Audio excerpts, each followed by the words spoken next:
So I do want to get into baseball a little bit with you, John. But first, I do want to start with some golf because I know you have the American Century Championship coming up here soon in a few weeks. I'm just curious, where's your headspace at right now? Where's your game? How do you feel going into this thing? I know you've come close to winning a couple of Yeah. times. Yeah, my biological clock is running out of time, right? I'm going to be the oldest winner at some point, so I just don't know when. But no, it's going great. I've got a brand new body, two new hips. Those are great. I've been working out again, trying to get stronger. So a lot of things that I couldn't do the last couple years, I'm able to do now. I can hit balls all day, doesn't hurt. I can practice. I got one more qualifier to get through to hopefully get back to the U.S. Open for the Senior U.S. Open Champions Tour. But things are going great, and I'm always excited. Anytime we get close to Tahoe, that anxiety, that wanting to win, and that desire to compete is still burning deep within. Sounds good. Look forward to seeing you make some history, right? As far as non PGA players, who are some of the best players you've played with? Maybe a top three. Yeah, they're getting celebrity golf is getting so good, right? Guys have put in their time after they retired. Of course, Steph Curry was defending champ but had to play in the Olympics, so he hasn't really had a chance to defend his championship. Marty Fish is going to win just about every other year, it seems like. Tony Romo, Joe Pavelski, Mark Mulder. There's so many good golfers now that when you go to this tournament of the 90 players or so, it used to be about 10 that could really have a chance to win. And I'd say that number's increasing. So, um, you know, people who go for the first time, it's a little unfair for them because it's so out of body experience. But the seasoned vets that know how to play Tahoe, Marty Fish by far is always going to be ranked number one because he's had so much success. Okay, so I do want to ask you one question about the tour, just because it seems to be a good time right now in golf. Scottie Scheffler just won another major. We know Rory McIlroy finally won the Masters, right? I'm just curious, if you were a betting man, who would you pick to win the next one? I believe it's the Open. Would it be one of those two guys, or would you be looking in a different direction? No, you got to look at one of those two guys. The world's been lifted off of McIlroy now that he's gotten the Grand Slam. I still think he's going to be freed up and win a multiple of majors before his career's over. But Scottie Scheffler is he's the GOAT right now. He's the guy that, he just does his thing. When he's off, he shoots two under. When he's on, he shoots 6 to 9 under. And I just think, look, day in and day out, the guys on the PGA Tour are used to this. The 4 rounds, they're every week. The live players I know there's a sprinkle of some of them having success, but they haven't had much success based on the 4 rounds and the majors. Scotty showed what 4 rounds is all about. Rom obviously had a great run until the end, and so did DeChambeau. But I still trend to root for the guys on the PGA that are stuck in there and are grinding it out every single week for 4 rounds.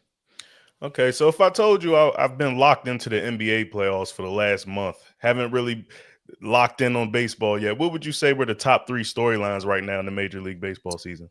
Yeah, those storylines change a lot. I mean, the storyline that everybody talked out of spring training was the Dodgers are so good, they're going to repeat. Now they've had a ton of injuries. They're really, really good. They're still in first place. They got 14 guys, 14 pitchers. Hard to believe, 14 pitchers at some point on the IL. They're still the team to beat.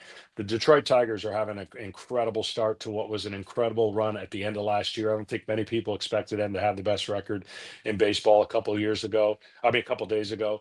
And I think the New York Yankees not signing Juan Soto are about as complete of a team as they've been in a long time. And that's with Garrett Cole being out all year. So I think what the Yankees have done, of course, the Mets stole all the headlines with getting Soto.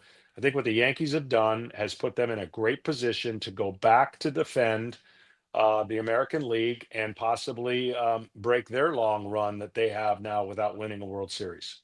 Super impressive what the Yankees are doing, but I'm glad you brought up the Tigers. I mean, who saw this coming? I know people expected them to take a step this year and be good, but I'm not sure best record in baseball right now. How real do you think they are? They are. I'm not a big carryover effect guy, but I am a carryover effect guy when you do something for the first time.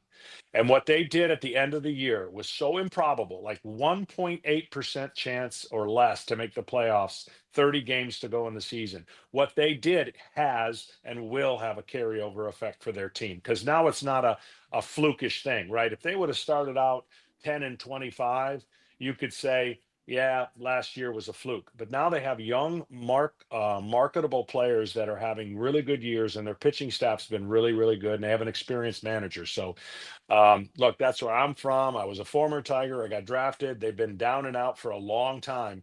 And I did say a couple years ago in an event in Lansing, Michigan that I had, they said, "How far are the Tigers out?" I said, "I wouldn't be shocked if they make a run at the playoffs last year." I didn't think it was going to be like that. But now they're in a position to what's turned into a really good division. I didn't think people thought that it would be this balanced as far as the winning records. And I think it's going to be a fun race to the end of the year. Yeah, so John, I've seen and heard some of your past interviews, and I know that another team that you kind of expected to take that turn soon was the Pirates. I don't think that's happened quite No. yet. But now we're starting to hear like rumors, people saying they should consider trading Paul Skenes. What do you make of that? That's crazy talk, right? Well, nothing's crazy with the Pittsburgh Pirates. I haven't liked their trend over the last 5 years. They've accumulated a ton of draft picks. They've not poured anything into making a run. I thought this year would have an impact where they could improve their team. And now what you just asked is more more reasonable than not. I mean, this organization has not shown that they can A, keep players, B, put players together to win, and it's been a tough run for a Pirate fan. I'm going to be honest. I think baseball's better when Pittsburgh's relevant.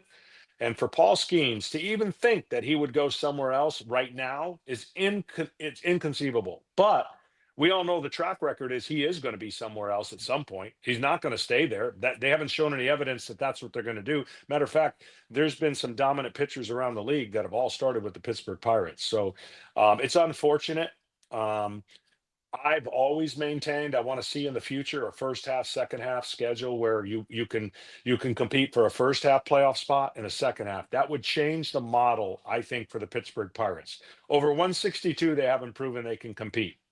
But in a first half or second half, 100% they can compete in that model, and they would keep more players than they would trade.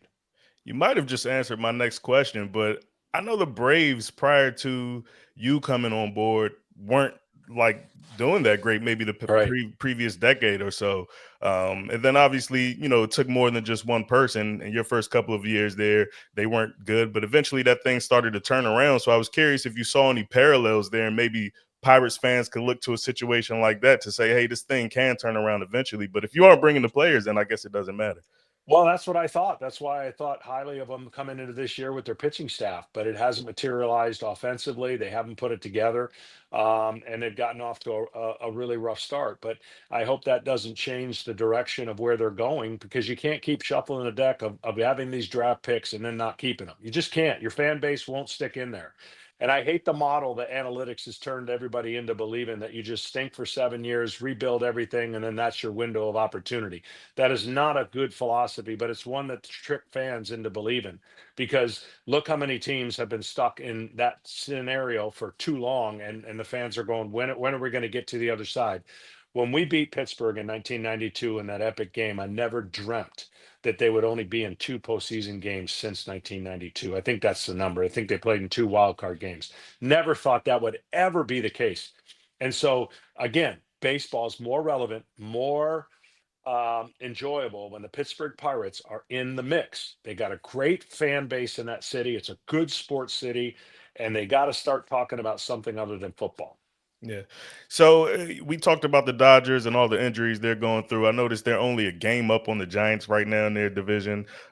Just how are they still the team to beat right now? The Mets are right there. The Phillies are there. Do you still look at the Dodgers as the team to beat?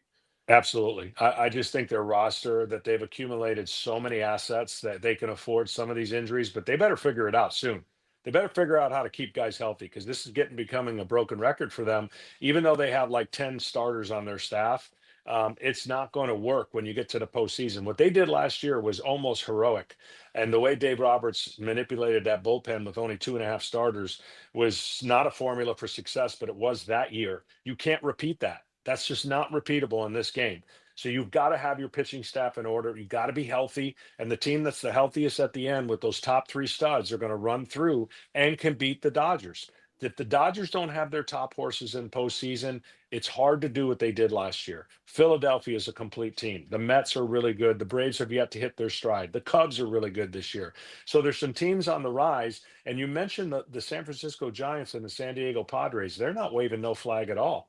They believe because they have a roster that believes with Buster, you know, Buster coming over to San Francisco and changing the narrative and having a little more balance, to the scenario.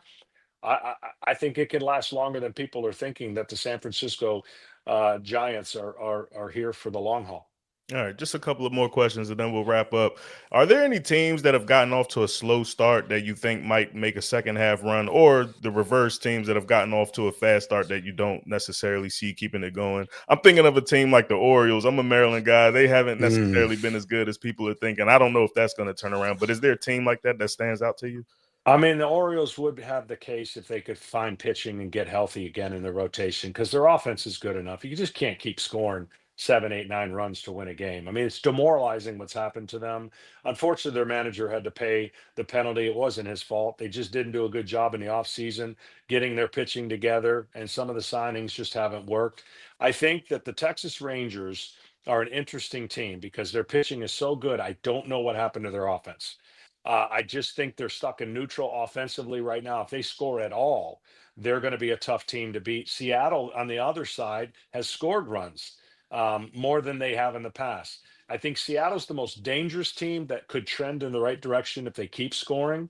And I think the team that's gotten off to a really fast start that maybe, you could see them slowing down a little bit might be the Tigers, but I don't think they're going anywhere. I think they're playing the kind of brand of baseball that you need to see. And then people would say, can the San Francisco Giants keep up and the Padres keep up with the Dodgers? That's a tough ask. The Dodgers would have to come down and be a little more mortal for those teams to kind of compete at the end of the year, in my opinion. But get big props to them right now and what they're doing.